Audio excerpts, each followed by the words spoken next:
Thank you. Thank you, Lord God. Thank you, Lord God. Eksaktong alas 5:01 po ng hapon ang ating oras sa mga sa mga sandaling ito. Okay. Araw po ng Sabado, December 20. Oy, 5 days more to go. Then it's Christmas Day. Napakabilis po ng araw na sa bawat araw po na dumaan sa ating mga buhay, talaga namang ang mga biyaya at pagpapala ng Panginoon ay patuloy po natin nararanasan. Salamat po sa Diyos. Salamat po sa Diyos. Can you imagine that na, parang kailan lang yung December? Yung December ng year 2024. Ngayon, nandyan na ulit. December. Malapit na namang matapos ang December year 2025. Okay. Bago po tayo magpasimula, patuloy po tayong dudulog sa panalangin sa ating Panginoon. Ilapit po natin sa Diyos ang gawain na pinagkatiwala po niya sa atin, ang pagpapahayag po ng kanyang banal na salita sa pamamagitan po ng ganitong mga teknolohiya, sa mga ganito po na meron po tayong YouTube, meron po tayong Facebook, Instagram. Sa madaling salita po ay social media. Salamat po sa Panginoon. Dumulog po tayo sa Diyos na napakabuti. Purihin ka, O Diyos, sambahin ka, Ama, dakilain ka.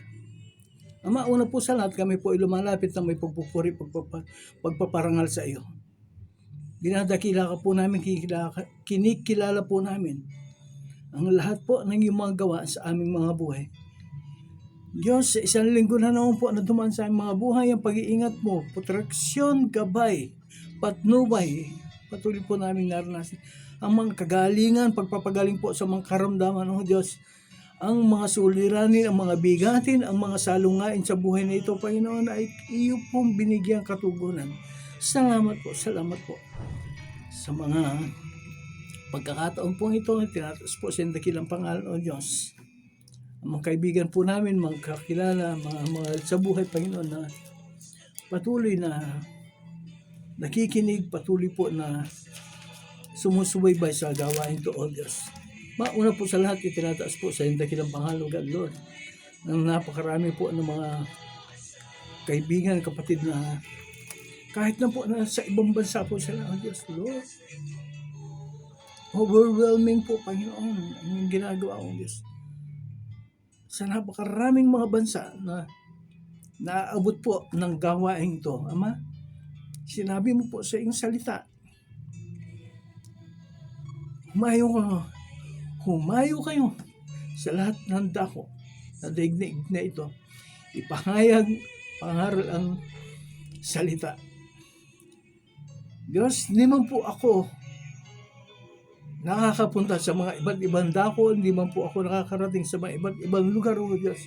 Subalit, Ama, binigyan mo po ako ng pagkakataon na ang mga salita mo ay may pahayag sa pamamagitan po ng social media, O God. Sa kasulok-sulok ang bahagi ng mundong ito, O Diyos. Alam ko po, ito po ay naririnig, alam ko po, ito po ay naamon. Ang dalangin ko lamang po, O Diyos, ito po mga salita at katagang ito ay tumimo sa damdamin po ng mga nakakarinig, Panginoon. Sila po, O Diyos, na hindi po nakakaunawa ng Tagalog o ng English, O God. Lord, ikaw po ang kumilos, ikaw po ang gumabay sa kanila, bigyan mo po silang karunungan, kaalaman, O God. Tutulungan po sila ng Santong Espiritu upang mapag-unawa nila, O Diyos, ang mga salitang bibitawan ko, O God. Ang mga sa aking pagsasalita, ikaw po, O Diyos, ang maglagay po ng mga kataga sa aking mga labi. Lahat po ng aking sasabihin, O Diyos, ay para po sa iyong karangalan, para po sa iyong kapurihan, O Diyos. Ikaw po ang makita, ikaw po ang makita, ikaw po ang siyang maitanghal, ikaw po ang siyang maitaas, O Diyos. Ama, salamat po. Sa mga kaibigan ko na patuloy po na umaasa. Kay Madam Marcelina Tuanson, Panginoon, sa kanyang mga anak, Panginoon, na si Jane.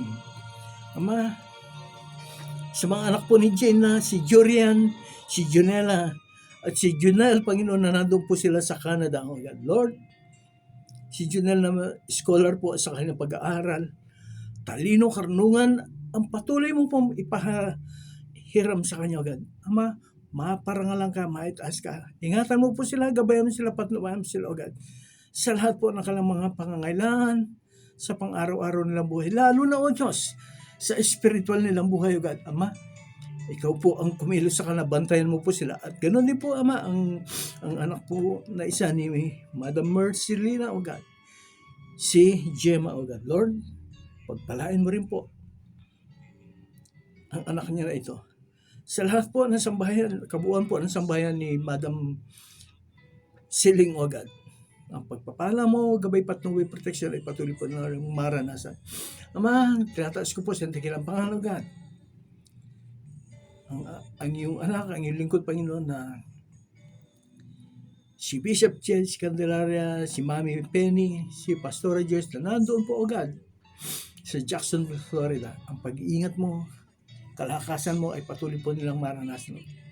Kumpletong kagalingan, Panginoon, para ka po kay Mami Penny at para po kay Pastora Joyce, O God. Yes, Father God. Kalakasan, kalusugan po ng pangatuan kay Bishop Chelsea, O God. Ama, ingatan mo po ang iyong mga anak na ito, ang iyong mga lingkod na ito. Yes, Father God. Patuloy mo pa sila magamit sa mga tungkuling pinagkatiwala mo sa kanila, sa mga tungkuling ipiniata mo sa kanilang mga balikat, O God. Para po sa iyong karangalan, para po sa iyong kapurihan, sa ikaliligtas ng marami pang mga kaluluwa, O God. Yes, Father God. Ganun din po, itinataas ko po, Panginoon. Ang kabuuan po, O Diyos, ng CEMI, Angeles City, Villa Dolores, Angeles City, O God. Ama, ikaw po ang magpala sa gawain ito na pinagkatiwala mo doon po sa lugar namin, O God.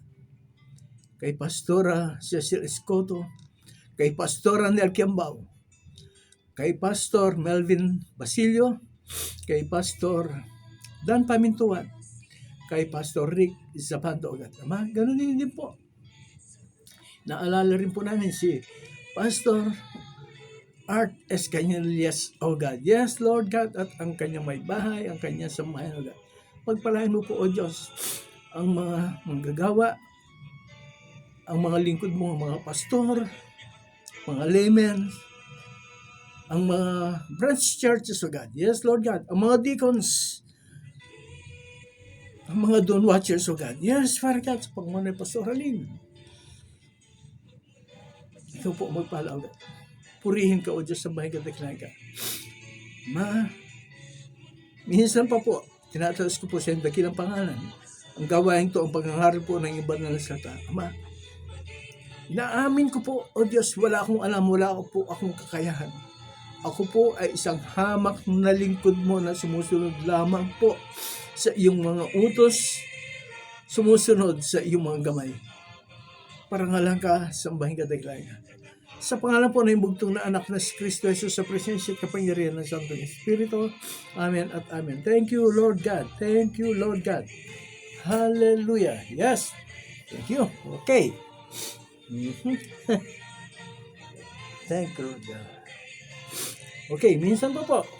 Magandang hapon po muli sa bawat isa sa atin. Ngayon po, ang ating pong pag-aaral ay katulad po ng nakaraan, the Holy, ang ating pag-aaral ngayon ay ikatlong bahagi po. Ano po?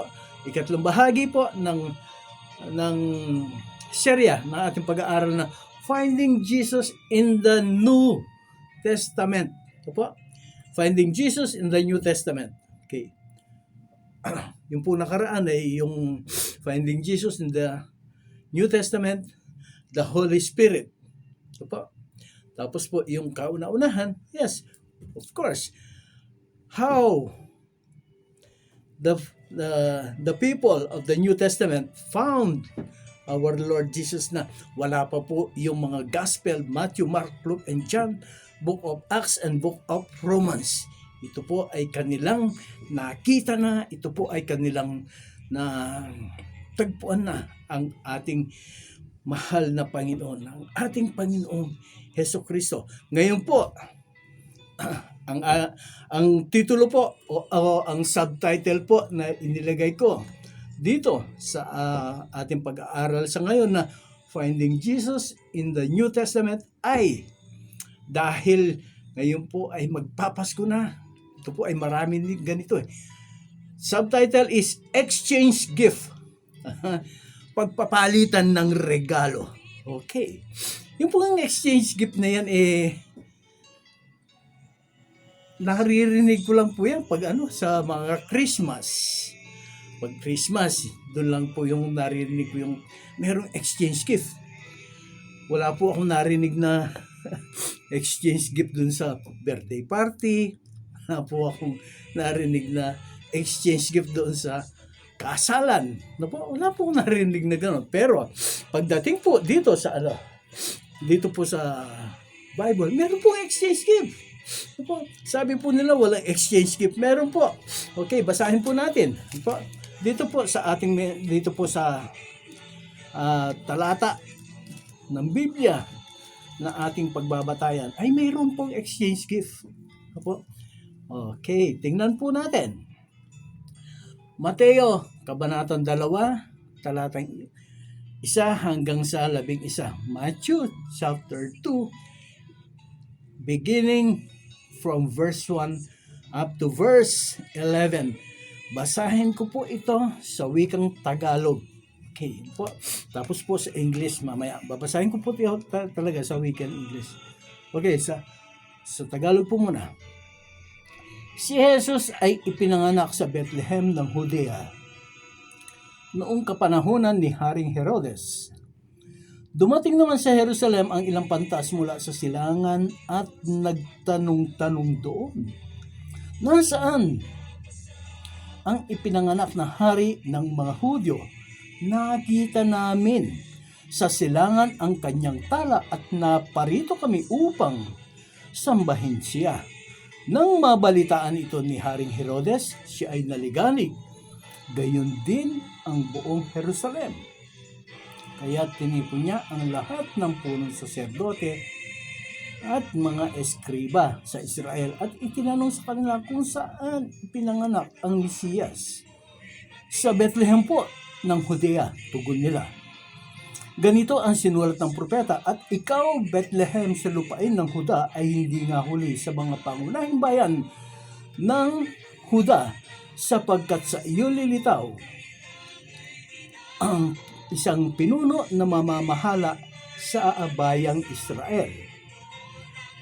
Verse 7, nang babatid ito, lihim na ipinatawag ni Herodes ang mga pantas at itinanong kung kailan lumitaw ang tala. At pinalakad niya sila patungong Bethlehem. Matapos pagbilinan ng ganito, humayo kayo at inyong hanaping mabuti ang sanggol. Kapag inyong natagpuan, ibalita agad niyo sa akin upang ako may makasamba sa kanya. At lumakad na nga ang mga pantas. Muli silang pinangunahan ng talang nakita nila sa silangan hanggang susumapit ito sa tapat ng kinaroroonan ng bata. Gayon na lamang ang galak ng mga pantas nang makita ang tala. Verse 11, pagpasok sa bahay, nakita nila ang bata sa piling ng kanyang inang si Maria. Lumapit sila at nagpatira pa at sinamba. Ang bata, binuksan nila ang mga sisidlan at inihandog sa kanya ang dala nilang ginto, kamayang at mira. Amen. Okay. Sa English naman po. Basahin ko po ito sa English para po, kasi po sa English mas yung mga words, yung mga salita, mga talata. Okay. Sa English po, the Gospel according to Matthew chapter 2, the beginning verse 1 up to verse 12. Ganito po. Now after Jesus was born in Bethlehem of Judea, in the days of King Herod, behold, wise men from the east came to Jerusalem, saying, where is he who has been born King of the Jews? for we have seen his star in the east and have come to worship him. When Herod the king heard this, he was troubled, and all Jerusalem with him. And when he had gathered all chief priests and scribes of the people together, he inquired of them where the Christ was to be born. So they said to him, in Bethlehem of Judea, for thus it's written by the prophet, but you, Bethlehem in the land of Judah, are not in the least among rulers of Judah, for out of you shall come a ruler, okay, who will shepherd my people Israel. Then Herod, when he had secretly called the wise men, determined from them what time the star appeared, and he sent them to Bethlehem and said, go and search carefully for the young child, and when you have found him, bring back words to me that I may come and worship him. Alam po natin, we know that Herod will not worship the child that was born king of the Jews. He will kill it. He will kill him. Okay, but he said, for out, okay, I may come and worship him also. Verse 9, and when they heard the king, they departed, and behold, ito po, and behold, the star which they had seen in the east went before them, till it came and stood over where the young child was. When they saw the star, they rejoiced with exceeding great joy. And when they had come into the house, they saw the young child with Mary, his mother, and fell down and worshipped him. And they had opened their treasures. They presented gifts to him, gold, frankincense, and myrrh. Amen. They presented gifts to the child that was born king of the Jews. Gold, frankincense, and myrrh. Okay. Sa ating pong pagbabasa, okay, sa ating pong pagbabasa na ito, ano po ba yung gifts? Okay, what is the meaning of a gift? Okay, the gift is a offering. It is an offering, a present, a sacrifice. Ito po yung ibinibigay, ipinipresenta. Ano po, ito yung sakripisyo na, kailangan magbigay ako ng ganito, kailangan magbigay. That is the gift. Yung pong gift na galing po sa puso. Hindi po yun iniutos sa iyo, hindi po yan itinakda na sa, ganito ang gawin mo. No. Yung po, ang gift po, ito po ay kusang loob na ibinibigay. Okay. Okay. Yung pong exchange gift na sinasabi. Okay. Paano pong nangyari dito na? Pero isa-isahin po natin yung bagay nito na. Ito pong dito po sa verse 5. Dito po sa verse 5 ng chapter 2. Ganito. Ito pong si Herodes. Nalaman po niya ang pagkapanganak ng Mesiyas. Alam po niya. Alam niya. Nalaman po niya. Nalaman po niya kanino? Doon po sa mga eskriba at saka doon po sa mga Pariseo. Doon po sa mga Parisi. Doon po sa mga, oh my gosh. Sabi ko, yung po sinasabi na saan ipinanganak? Saan ipapanganak? Kailan ipapanganak? Alam po, isinagot po ito ng mga eskriba. Isinagot po ito sa hari. Ang sabi po nila ito, verse 5. Ano po yung So they said to him, in Bethlehem of Judea, for thus it is written by the prophet. Alam po ng mga taong ito, alam po ng mga chief priests, o po yung mga pare at saka yung mga eskriba, alam po nila kung saan ipinanganak eh. Alam po nila ang Biblia. Sabi nga po nila dito sa verse 6, kinote pa po nila yung nakasulat sa Biblia. Ang sabi po, kasi po ang sinasabi dito, but you Bethlehem in the land of Judah are not the least among the rulers of Judah, for out of you shall come a ruler who will shepherd my people Israel. Alam po nila, kinote pa po nila kung ano ang nilalaman ng Biblia. Pero, ano po ang ginawa ng mga taong ito? Yung pong mga pare, mga chief priest, yung pong mga eskriba, ito po yung mga nagsusulat at nagtuturo patungkol po sa Biblia sa mga tao. Alam po nila. Pero ano po ang ginawa nila? Meron po ba silang ginawa? Did they do something to see, to check, to visit the child that was born King of the Jews? Hindi po nila pinuntahan, hindi po nila dinalaw, hindi po nila pinasyalan. Basta head knowledge lang. Puro lang sa ulo, puro lang sa memorya. Alam po ninyo, marami po sa mga Kristiyano ganyan eh. Memoryado lahat, alam lahat. Ano po? Tingnan po ninyo sa cellphone. Araw-araw nagpo-post patungkol po sa Biblia. Araw-araw nagpo-post ng mga quote ng mga Bible verse. Pero alam po ninyo, ito po sabihin ko sa inyo, maski na po i-post ninyo ang lahat ng nilalaman po ng Biblia, kung hindi naman po nagmamanifest sa inyo ang mga ipinopost ninyo, that is a waste of time. I should say, that is a waste of time. Wala pong kwenta, walang pakinabang. Alam ninyo, memoryado ninyo, but you are not doing something. Isusulat.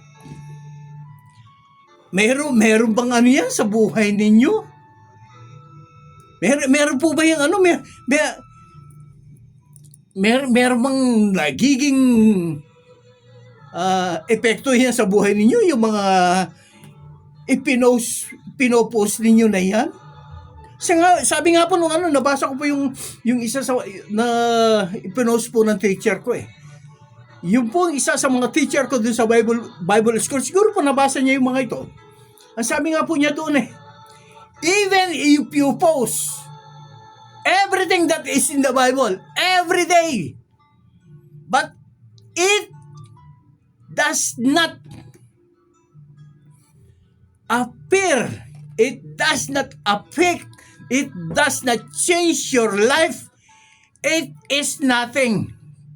Kahit na i-post mo lahat ng laman ng Biblia araw-araw, kung yan ay wala namang epekto, wala namang pagbabago sa buhay mo, walang kwenta, waste of time. Sayang lang ang oras, sayang lang ang panahon.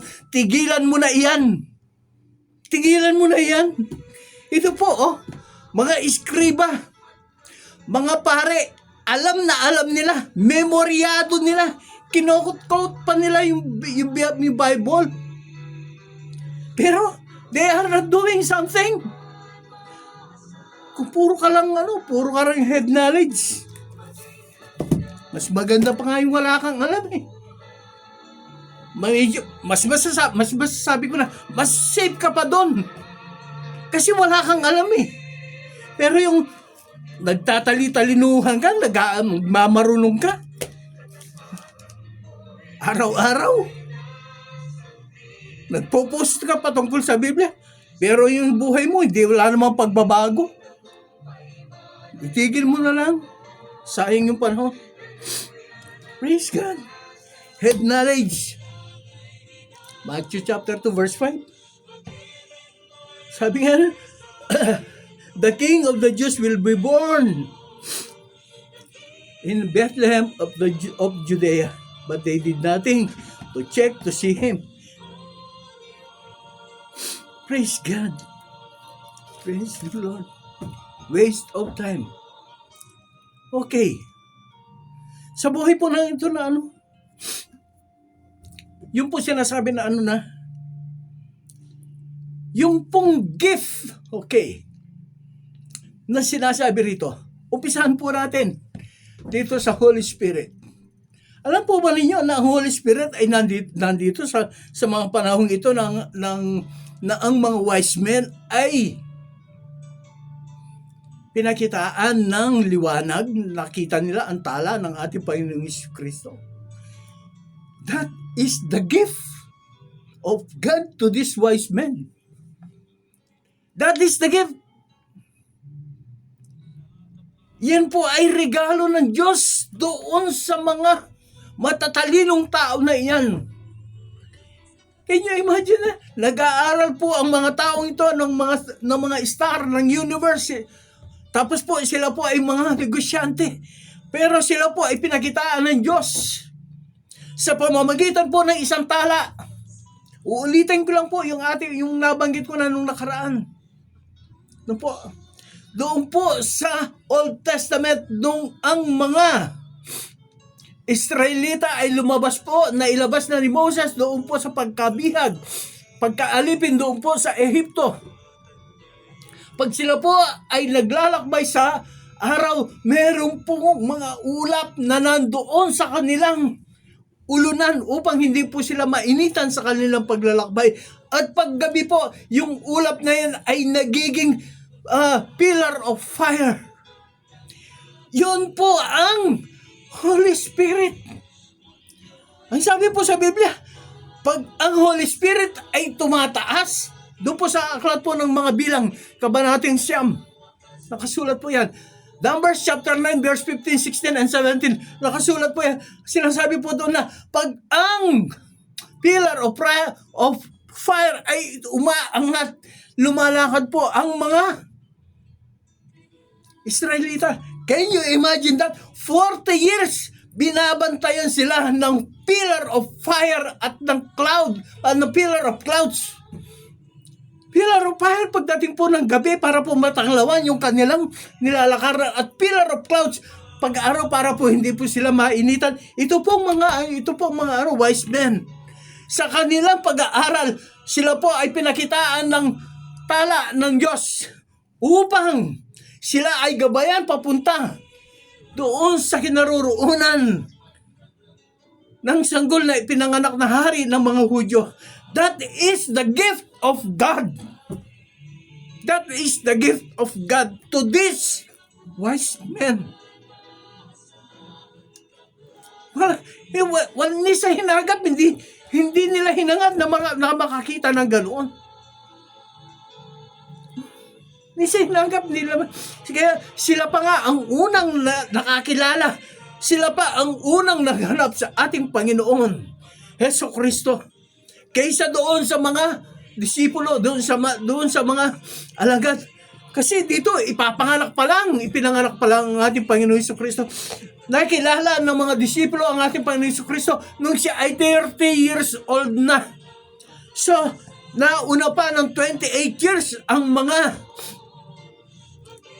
matatalinong tao na ito na makita ang ating Panginoong Jesucristo. Wow! How come na nangyari? Because of the gift of God, the Holy Spirit. Sabi nga po dun sa dito po sa banda, nung makita nila, nung sila ay matapos na kausapin ni Herodes, doon sa verse 10, verse 9 and 10, matapos na silang kausapin ni Herodes, sabi niya, hanapin ninyong mabuti ang sanggol at pag inyong natagpuan, ibalita niyo sa akin upang ako ay makasamba rin sa kanya. At yung mga matatalino tao ay umalis na. At sa kanilang paglakad, muli silang pinatnubayan ng tala ng Panginoon. Can you imagine that? 2 taon silang pinapatnubayan ng tala ng Diyos, katulad po ng tala ng pillar of fire, ng pillar of clouds doon sa disyerto, na gumagabay, pumapatnubay, umiilaw, tumatanglaw doon sa paglalakbay ng mga Israelita. Ganito rin yung mga wise men, sila man ay tinanglawan ng Holy Spirit. This is the gift of God to these wise men. Yung po mga hindi lamang po itong mga wise men ang binigyan nila ng ganito eh. Natatandaan po ninyo yung mga shepherd, yung mga nagpapastol doon sa bundok, doon sa ilang. Pinakitaan po sila ng anghel ng Diyos.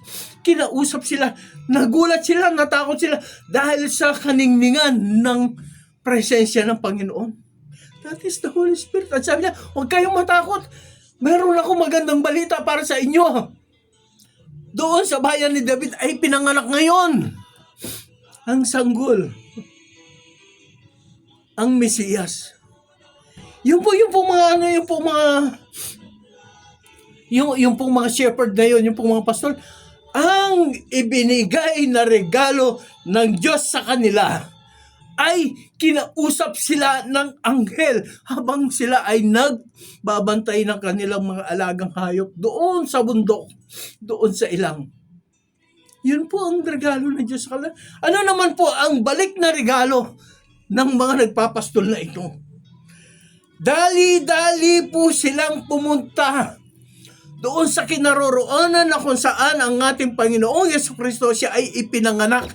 Hindi po katulad nitong mga magagaling na mga eskriba at ng mga pare. Puro head knowledge lang. Kaya nga po sabi ko kanina, mas maganda pa yung wala kang alam eh.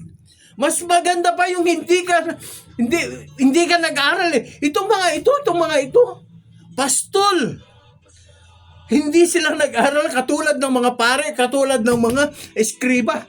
Pero sila ay nagkusa, sila ay nagpilit, sila ay nagnais na puntahan ang ating Panginoong Jesucristo.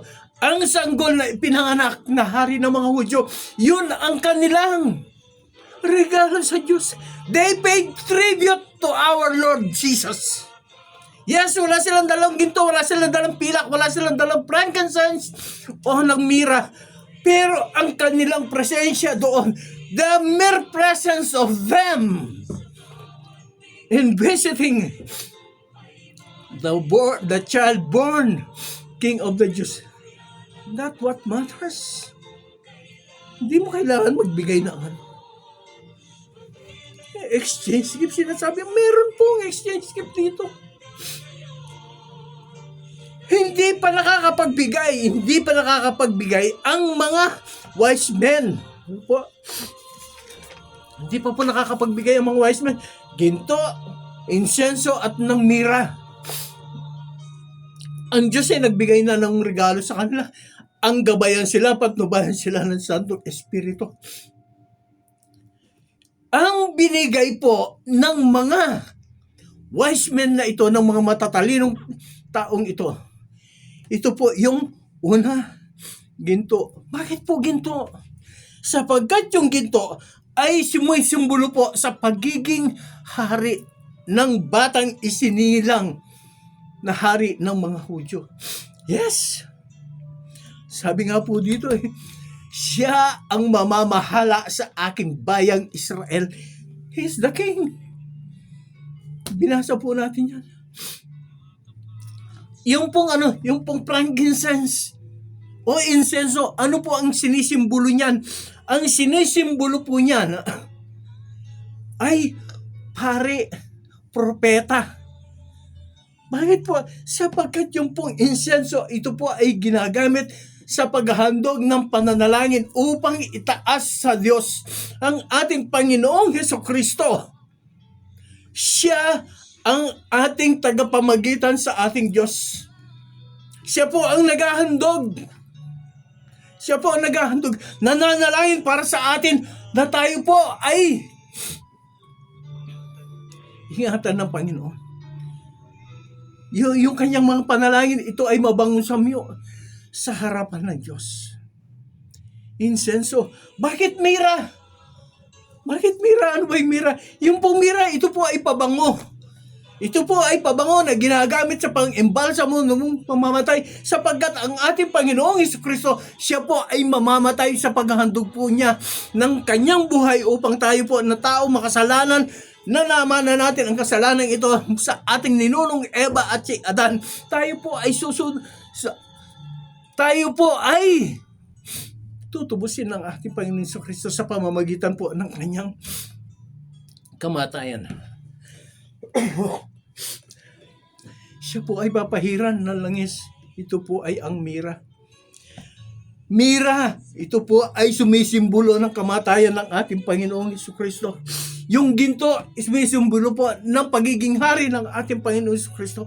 At yung insenso, ang simbolo po niyan ay ang pakikipag-ugnayan ng Diyos. Siya po ang ating tagapamagitan. Ano po? Hanggang sa ngayon, patuloy pong namamagitan ang Diyos sa Diyos, ang ating Panginoon Jesucristo, sa Diyos at sa tao, sa kanyang pagbabalik sa langit. Alam po ninyo kung anong sinabi niya? Nung makita niya ang Ama, I'm sure ganito po ang sinabi ng Panginoon. Father, here is my gift to you. Then, the Lord Jesus Christ showed the Father His nail-pierced hands, His side that was pierced by the spear of one of the soldier. Okay? At ang mga paa niya na the nail-pierced foot of our Lord Jesus. Ito po, Ama, ang aking regalo sa iyo. Ito po, O Diyos, ang aking ipipresenta sa iyo. Ito po, ang aking handog ngayong Christmas.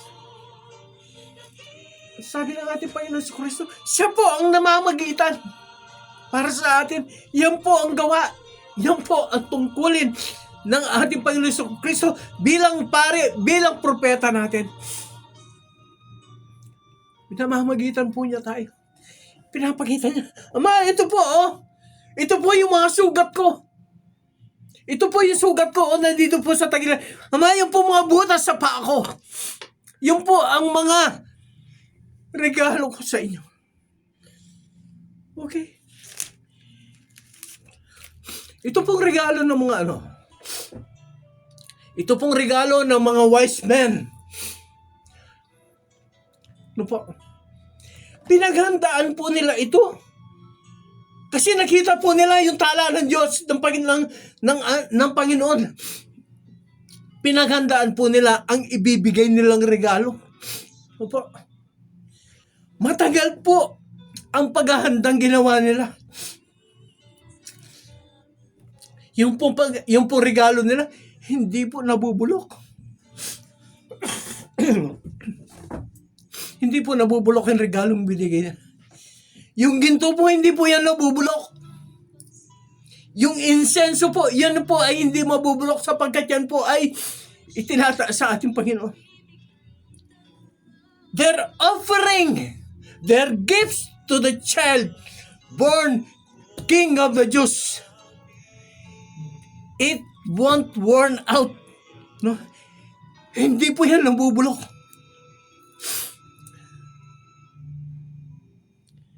Sa buhay po natin, ang ibinigay po ng ating Panginoon sa Kristo, hindi po rin nabubulok yan. Yung exchange gift po natin, yung po mga ano na ito po mga wise men, naghandog sila, hindi nabubulok. Ang Panginoong Jesucristo, yung pong kanyang ibinigay na handog, yung pong ibinigay niya regalo sa atin, hindi po yan nabubulok. Ano po yan? Ito po yung life everlasting, buhay na walang hanggan. Doon po sa John 3:16, for God so loved the world that He gave His only begotten Son, that whosoever believeth in Him shall not perish but have life everlasting, eternal, walang pong pagkabulok. Hindi po nabubulok. Yung pong bigay po ng Diyos sa atin, hindi po yan. Yung exchange gift po ng Diyos sa atin, hindi po yan nabubulok. Yung pong pagdalaw, pagpunta ng mga shepherd, ng mga pastol, doon sa sabsaban, tingnan, makita nila ang pinanganak na hari ng mga Hudyo. Hindi po nabubulok. Ang dala nila, ano po yung pong faith, yung pong pananalig nila, pananampalataya, yung eagerness nila na makita. Kaibigan ko, ang iiwan kong katanungan sa iyo ay ganito. Binigyan ka, binigyan ako, binigyan tayo ng Panginoon ng regalong hindi nabubulok. Exchange gift, ika nga. Ito pong mga high priest. Ito pong mga eskriba. Hindi po nila pinuntahan ng ating Panginoong Jesucristo. They know, dito punong-puno sila rito ng kaalaman patungkol po sa Biblia. Alam nila, memoryado po nila ang laman nitong Biblia. Pero wala po yan sa hindi po nag-manifest sa buhay nila. Puro head knowledge. Ngayon po kaibigan ko, malapit na. Ilang araw na lang, 1 week na lang actually. Ang Pasko, ang bigay na regalo ng ating Diyos ay buhay na walang hanggan. Ano ang ibibigay mo sa Kanya? That is the question. Napakadali po. Alam po ninyo kung bakit nandoon po sa sabsaban ang ating Panginoon Jesucristo? Nung siya po ay maipanganak, inilagay po siya sa sabsaban. Wala na po kasi space wala na lugar wala nang kwarto, wala na po silang maihigaan doon sa mga bahay paupahan. Kaya nagkasa si Maria at saka si Jose doon po sa sabsaban. Doon po sa kural, pinanganak ang ating Panginoon sa Kristo, hindi po doon sa sabsaban. Inilagay po siya doon sa sabsaban. Walang space doon. Kaibigan ko, baka naman may space pa sa puso mo. Pwede mong dito papuntahin ng Panginoon. Sabihin mo sa kanya, Panginoon, dito ka, dito ka. Dito ka, Panginoon, dito ka. Ito po regalo ko sa iyo. I'm opening my heart, oh God. Tinatanggap kita bilang aking Panginoon, tagapagligtas ng aking buhay. Yun lang po.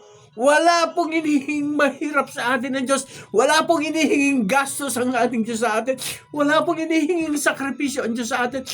Ang hinihilang niya sa atin ay buksan ang ating puso. Sabi nga po sa Biblia nasa labas ako ng pintuan, tumutok-tok ako. Kung sino mo nang magbukas sa akin, ako ay papasok. At magkasalo kaming kakain. Matagal lang tumutok-tok ang Diyos sa puso mo. Pagbuksan mo. Kaibigan ko, pagbuksan mo. Ito po ang exchange gift. Ito po ang regalo na may ibibigay natin sa Diyos. Pagbuksan po natin siya. Bigyan po natin siya ng lugar sa ating mga puso. Amen. Tayo po ay dumalangin. Thank you, Lord God. Thank you, Jesus. Panginoon. Napakabuti mo po sa amin, oh God. Yes, Lord God, napakabuti mo po sa amin. While we were yet sinners, Panginoon, you died for us, oh God. Noong makasalanan pa kami, oh Diyos, namatay ka na sa... Hindi ka nga namin kilala Tinubos mo kami sa aming mga kasalanan. Dumating ka, iniwan mo ang iyong pagka-Diyos. Inubad mo ang iyong pagka-Diyos. Namuhay ka bilang isang normal na tao, O Diyos, upang kami na mga tao ay tubusin mo sa aming mga kasalanan. Ang salamat po. Yes, Lord God, we know. The word thank you is not sufficient, is not enough para tumbasan ang iyong mga kabutihan sa amin. Subalit, Ama, ang magagawa po namin, tanggapin ka sa aming puso at damdamin. Tinataas ko po sa dakilang pangalan ng Diyos ang mga kapatid ko na patuloy pong nakikinig, sumusubaybay, nanonood sa programang ito, O Diyos, na pinagkatiwala mo. Ama, patuloy mo pong gigisin ang kanilang puso at damdamin, O God, hanggang sa magising sila, mapagtanto nila, kailangan ka po nila sa kanilang puso at damdamin, O God, na kanilang Panginoon, tagapagligtas po ng kanilang mga buhay, O God. Lord, itinataas ko po sila, O God. Tinataas ko po sila, O God. Ikaw po ang dumalaw sa kanilang Panginoon. Ama, kung paano binalaw mo po ako, dinalaw mo po ang aking sambahan, O God. Sila man po ay dalawin mo sa aking mga kapatid, Panginoon. Yes, Father God. Si Ana, si Lito, si Dan, si Dun, si Boy. Sa aking mga pinsan. Si Bernard, Panginoon, si Buboy. Yes, Lord God. Ama, patuloy ko po yung tinataas ang kapatid ko, si Buboy, O God. Ang kanyang sambayan, O God. Lord, pagpalahin mo po ang kapatid ko ito, O God. Ingatan mo siya. Yes, Lord God. Yes, Lord God. Sa mga iba ko pang kamag-anak, O God, sila po na nandun po sa Isabela, sila po na nandun sa ibang bansa, sila, O Diyos, na nandun po sa Iraq, nandun po sa Saudi, O God. Lord, sila po na nandun sa Bahrain, sila po na nandun sa Pennsylvania, sila na sa Australia, sila na nandun po sa Norway, sila na nandun sa Germany, sila po na nandun sa Greece, sila po na nandun sa Italy, O God. Lord, sila po na nandoon, Ama, sa Spain. Yes, Lord God. Sila po na nandoon sa Amerika. Ama, abutin mo po. Sila po na hindi pa nakakakilala sa'yo. Yes, Lord God, hindi man po ako ang gamitin mo. Hindi man po ako gamitin mo. Gumamit ka ng ibang tao, Panginoon, na mapahayag ang mga salita mo sa mga tao dito, God. Ama, muli po, itinataas ko sa hindi kilang pangalan ang mga anak mo na hindi pa kumikilala sa iyo, God. Pagpalain mo sila, dalawin mo po sila. Purihin ka, O Diyos. Muli, tinataas ko po sa hindi kilang pangalan, God, ang gawain ito na pinagkatiwala mo po sa akin, sa lugar na ito. Diyos, without you, I can do nothing. Ako po ay isang hamak na lingkod mo na sumusunod po sa iyong mga utos at bilin. Purihin ka, O Diyos. Sambahin ka sa pangalan po ng iyong bugtong na anak na si Kristo Jesus sa presensya at kapangyarihan ng Santong Espiritu. Amen at amen. Thank you, Lord God. Thank you, Lord God. Okay. Ang oras po natin ay 5:55. 5 minutes more to go. Okay. Muli po, pinapaalala ko po na meron po tayong YouTube channel. Ano po? I-search po ninyo Gilbert Tuason sa YouTube. Tapos po kung ano, i-share po ninyo sa inyong mga kaibigan, mga kakilala na sila po ay manood ng ganito. Tapos po, mag-subscribe na din po kayo. Ano po? It will not cost you even a centavo. Hindi po kayo, wala po kayong gagastusin. Ito po ay tulong ninyo sa gawain to, sa ministeryong ito na pinagkatiwala po ng Diyos sa atin. Meron po tayong gawain dito po sa Tarlac, ano po? District 4, Cantarilla, CEMI, San Manuel. Sa pangunguna po yan ni Pastor August Ronquillo. Amen. Meron po silang mga gawain, ano po? Meron po silang mga gawain dito sa dito po sa lugar nila. Nga po. Kalimutan ko po yung mga lugar. Okay. Meron po silang Bible study dito po sa San Pascual, San Jose, sa Kapanikian, sa San Manuel, sa Villa, Bacolor, at Balingka, Naway. Amen.